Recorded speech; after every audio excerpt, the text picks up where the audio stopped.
नमस्कार मंडळी, श्री स्वामी समर्थ. मी संध्या.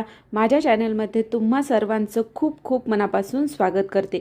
बघा, आता लवकरच पितृपक्ष सुरू होणार आहे.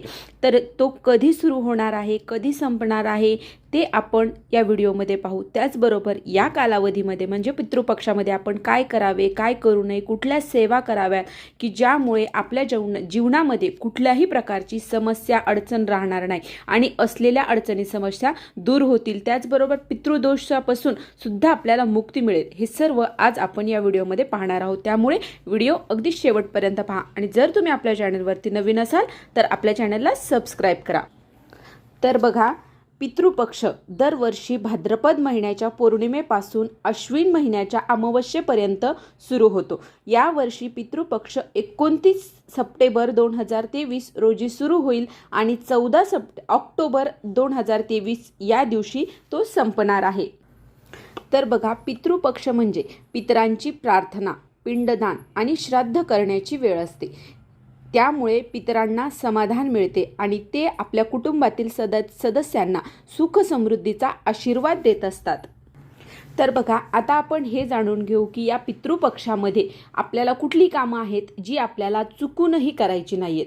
तर बघा, या दरम्यान आलेल्या कोणत्याही व्यक्तीचा, आपल्या घरामध्ये कुठलीही व्यक्ती येऊ, तिचा आपल्याला अपमान करायचा नाही. पितर कोणत्याही रूपात आपल्या दारामध्ये, आपल्या घरामध्ये येऊ शकतात. म्हणून आपल्याला प्रत्येक जीवाचा आपल्याला आदर करायचा आहे. बघा, या दरम्यान आपल्याला म्हणजे या पंधरवाड्यामध्ये आपल्याला पशुपक्ष्यांना परेशान करायचं नाही. कुठल्याही प्रकारची त्यांना जखम, आपल्याकडून इजा होणार नाही याची आपल्याला विशेष काळजी घ्यायची आहे. त्याचबरोबर गायीचा अपमान करू नये. पशुपक्ष्यांचा, अन्न आणि पाण्याचा याचा देखील आपल्याकडून अनादर होता नये याची आपल्याला काळजी घ्यायची आहे. त्याचबरोबर बघा, आहारामध्ये आपल्याला मांसाहार हा वर्ज्य करायचा आहे. या दरम्यान आपल्याला मांसाहार करायचा नाहीये. दारू, मद्य यासारखे सेवन आपल्याला करायचं नाहीये आणि या दरम्यान आपल्याला शिळं अन्न देखील खायचं नाहीये असं सांगितलं जातं. या व्यतिरिक्त बघा, चणे, मसूर, साग, सातू, जिरं, मुळी आणि काळं मीठ, काकडी आणि दुधी भोपळा हे खाणं टाळावं असं सांगितलं जातं.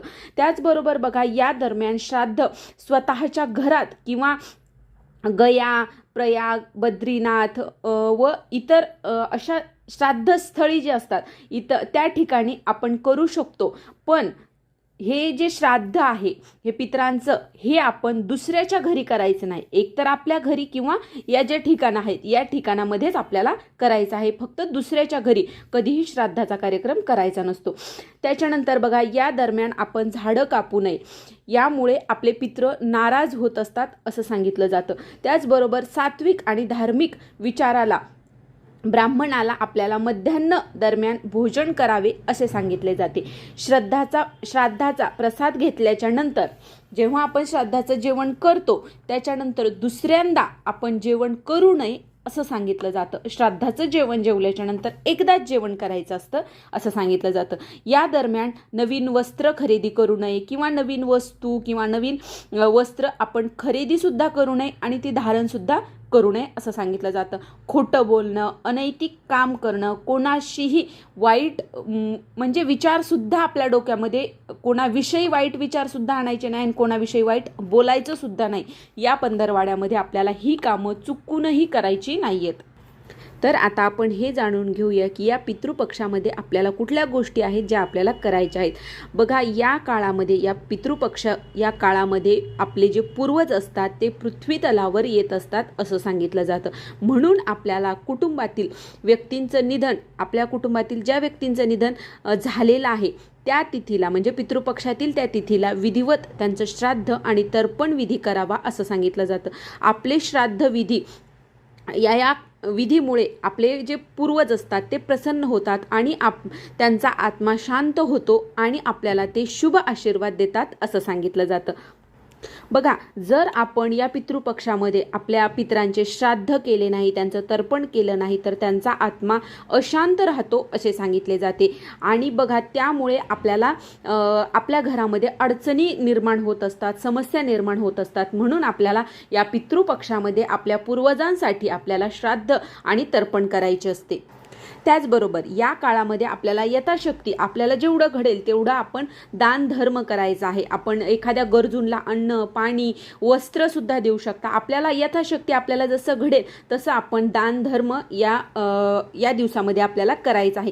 त्याचबरोबर ज्या तिथीला आपल्या घरी पितृ असेल त्या तिथीला आपण थोडंसं अन्न, आपल्या घरातील थोडंसं अन्न आपल्याला आपल्या छतावर किंवा खिडकीच्या तिथे कावळ्यासाठी ठेवायचं आहे. यामुळे आपले पितृ प्रसन्न होतात आणि आपल्याला शुभ आशीर्वाद देतात असं सांगितलं जातं. त्याचबरोबर बघा या दिवशी आपल्याला पंचग्रास दानाचे विशेष महत्त्व सांगितलेलं आहे. आता पंचग्रास दान म्हणजे काय तर बघा यामध्ये आपल्याला गाय, मांजर, कावळा, कुत्रा आणि अशी ठिकाण जिथे जास्त रहदारी नसलेलं असं एखादं ठिकाण रस्त्यावर आपल्याला आपल्या घरातील पितरांसाठी आपण जे काही अन्न केलेलं आहे ते सर्व अन्न थोडं थोडं आपल्याला या सर्वांना आपल्याला द्यायचं आहे. हे करताना आपल्याला फक्त मागे वळून पाहायचं नाही. आपल्याला तिथे अन्न ठेवायचं या 5 जागेवर आणि त्यांच्या नावेने आणि परत आपल्या घरी यायचं आहे. हे बघा वळून बघायचं नाही. हे करत असताना मागे वळून बघायचं नाही. या असं केल्यामुळे आपल्या कुटुंबातील जे वारस आहेत त्यांना पितृ त्यांच्यावर प्रसन्न होतात आणि त्यांना शुभ आशीर्वाद देतात असं सांगितलं जातं. आता हे बघा या दिवसामध्ये आपल्याला कुठली सेवा करायची आहे की ज्या सेवा जर आपण केल्या तर आपले पितृ प्रसन्न होतात आणि आपल्या घरामध्ये कुठल्याही प्रकारची अडचण आणि समस्या कुठल्याही प्रकारची येत नाही आणि माता लक्ष्मीचा, भगवान विष्णूंचा कृपा आशीर्वाद कायमस्वरूपी आपल्या घरावर राहतो. कुठली सेवा आहे ते पाहूया. बघा आपल्याला या दिवशी म्हणजे या पंधरवाड्यामध्ये 29 तारखेपासूनच आपल्याला ही सेवा सुरू करायची आहे. तर अमावस्येपर्यंत तुम्ही दररोज ही सेवा करू शकता किंवा तुम्हाला जसं घडेल त्या दिवशी तुम्ही ही सेवा करू शकता. तर आपल्याला काय करायचं आहे, पितृस्तोत्र आपली जे नित्यसेवेचं पुस्तक आहे त्यामध्ये पितृस्तोत्र नावाचं एक स्तोत्र आहे. तर ते स्तोत्र आपल्याला दररोज वाचायचं आहे. आता हे स्तोत्र वाचत असताना काही गोष्टी आपल्याला पाळायच्या आहेत, काही नियम आहेत.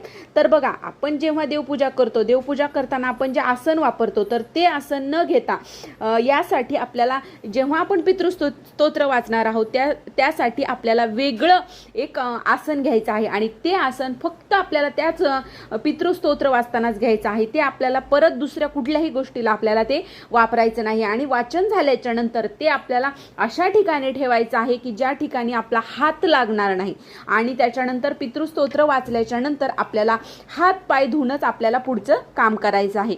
त्याच्यानंतर दुसरा उपाय म्हणजे बघा आपल्याला काय करायचं आहे, 15 दिवस आपल्याला पिंपळाच्या झाडाची पूजा करायची आहे. अगोदर आपल्याला पिंपळाच्या झाडाला जल अर्पण करायचं आणि नंतर दिवा लावायचा आहे. दिवा लावत असताना तुम्ही तेल कुठलंही वापरू शकता. शक्य झाल्यास मोहरीचं किंवा तिळाचं तेल तुम्ही वापरू शकता. आणि जी ज्योत आहे ती ज्योत आपल्याला दक्षिणेकडे करायची आहे. तिचं तोंड आपल्याला दक्षिणेकडे करायचं आहे. असं आपल्याला 15 दिवस पिंपळाच्या झाडाची पूजा करायची आहे. पिंपळाच्या झाडावर भगवान विष्णूंचा वास असो असंही म्हटलं जातं आणि त्यामुळे आपल्याला या पिंपळाच्या झाडाची पूजा करायची आहे. आणि जर बघा आता जर तुमच्याकडे पिंपळाचं झाड नसेल तर तुम्ही काय करू शकता तर तुम्ही आपल्या घरामध्ये दक्षिणेकडे तोंड करून बसायचं आणि ओम पितृदेवताय नमः, ओम पितृदेवताय नमः हा मंत्र 108 वेळा आपल्याला म्हणायचा आहे. दररोज 15 दिवस आपल्याला ही सेवा करायची आहे. तर या सेवा आणि ह्या काही गोष्टी होत्या ज्या आपल्याला या पितृपक्षामध्ये पाळायच्या होत्या आणि जर तुम्ही या गोष्टी केल्या तर बघा तुमच्या घरामध्ये कुठल्याही प्रकारची समस्या अडचण येणार नाही. घरामध्ये सुख, समृद्धी आणि लक्ष्मी नांदेल. तर ही छोटीशी माहिती होती जी मला तुमच्यापर्यंत पोहोचवायची होती.